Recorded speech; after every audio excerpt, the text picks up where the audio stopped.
Chapter 2.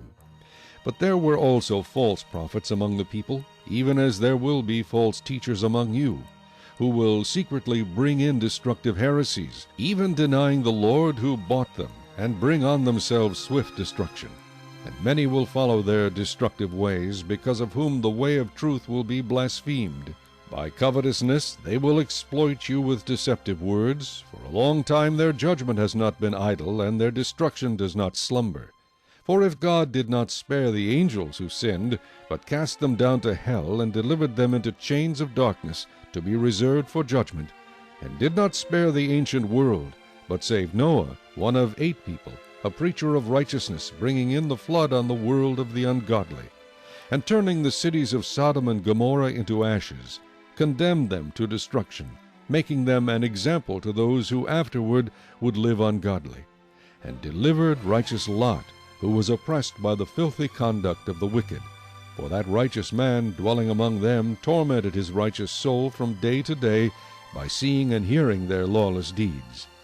Then the Lord knows how to deliver the godly out of temptations, and to reserve the unjust under punishment for the day of judgment, and especially those who walk according to the flesh in the lust of uncleanness and despise authority.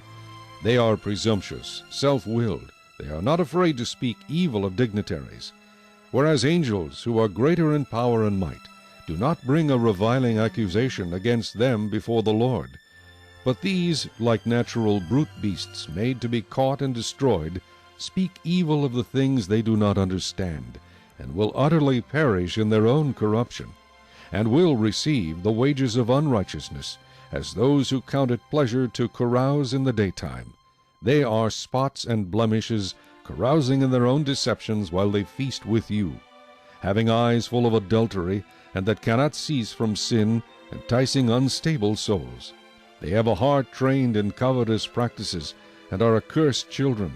They have forsaken the right way and gone astray, following the way of Balaam, the son of Beor, who loved the wages of unrighteousness. But he was rebuked for his iniquity. A dumb donkey speaking with a man's voice restrained the madness of the prophet.